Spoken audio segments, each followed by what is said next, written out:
అభివృద్ధి కార్యక్రమాలు ప్రారంభించడానికి, ఈ ప్రాజెక్టులను జాతికి అంకితం చేయడానికి మా ప్రభుత్వం ఏర్పడిన తర్వాత మొట్టమొదటిసారి తెలంగాణ రాష్ట్రం ఆదిలాబాద్కు రావడాన్ని 4 కోట్ల తెలంగాణ ప్రజల తరఫున వారికి అఖండమైన స్వాగతం పలుకుతున్నాం.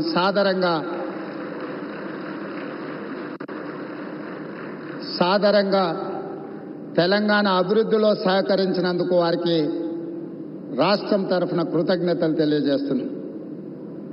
ఈరోజు జాతీయ రహదారులు ఎన్టీపీసీ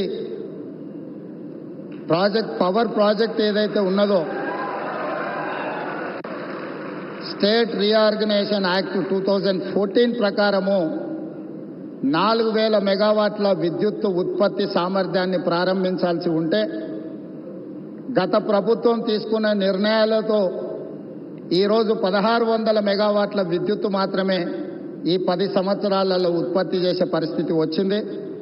నేను ప్రధానమంత్రి గారి సమక్షంలో కేంద్ర మంత్రి కిషన్ రెడ్డి గారు, తెలంగాణ రాష్ట్ర గవర్నర్ తమిళిసై సౌందరరాజన్ గారు, మిత్రుడు స్థానిక ఎంపీ స్వయం బాబురావు గారు, మిత్రుడు ఎమ్మెల్యే స్థానిక శాసనసభ్యులు పాయల శంకర్ గారి సమక్షంలో నేను ఎన్టీపీసీ సంస్థకు నేను చెప్పదలుచుకున్నాను.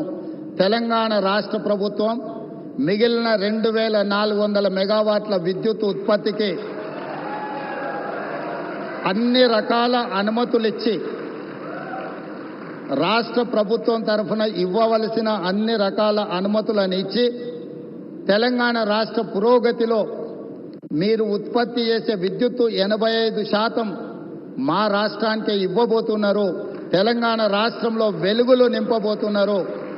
సంపూర్ణంగా మా ప్రభుత్వం ఎన్టీపీసీ సంస్థకు సహకరించి ఈ కార్యక్రమాన్ని ముందుకు తీసుకెళ్తామని చెప్పి వేదిక మీద నుంచి నేను మీకు చెప్పదలుచుకున్నాను.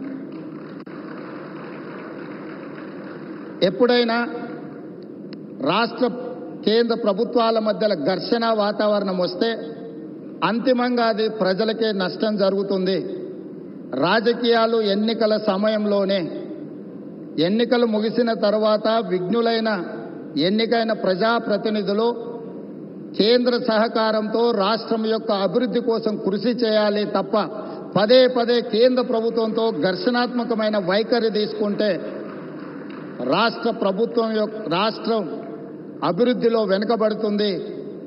ఈ అంశాలని పరిగణలోకి తీసుకొని మా ప్రభుత్వం ఏర్పడిన వెంబడే ప్రధానమంత్రి గారు సమయం తీసుకొని రాష్ట్రంలో 2014 పునర్విభజన చట్టంలో పొందుపరిచిన అంశాలనే కాకుండా రాష్ట్ర అభివృద్ధికి సంబంధించిన చాలా విషయాలు ప్రధానమంత్రి గారి దృష్టికి తీసుకెళ్ళినాము.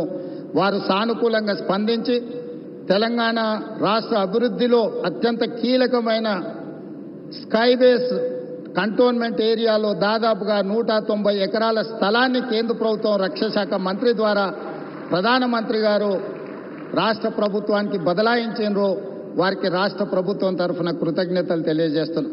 అదేవిధంగా పీయూష్ గోయల్ మంత్రి గారికి కూడా మేము రిప్రజెంట్ చేస్తే టెక్స్టైల్ యూనివర్సిటీని కూడా, టెక్స్టైల్ కాలేజ్ను కూడా ప్రారంభించుకోవడానికి ప్రత్యేకమైన అనుమతులు ఇచ్చిండ్రు ప్రధానమంత్రి గారికి. ఆ విషయంలో కూడా రాష్ట్ర ప్రభుత్వం తరఫున మేము కృతజ్ఞతలు తెలియజేస్తున్నాం.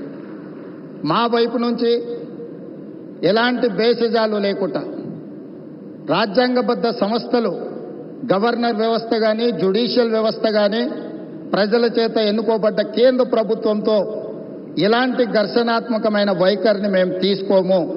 రాష్ట్ర అభివృద్ధిలో వాళ్ళను సంప్రదించి రాష్ట్రాన్ని ముందుకు తీసుకెళ్లడానికి అవసరమైన కార్యాచరణతోనే ముందుకు వెళ్తాము అని చెప్పి ఈ సందర్భంగా మీకు అందరికి తెలియజేస్తున్నా.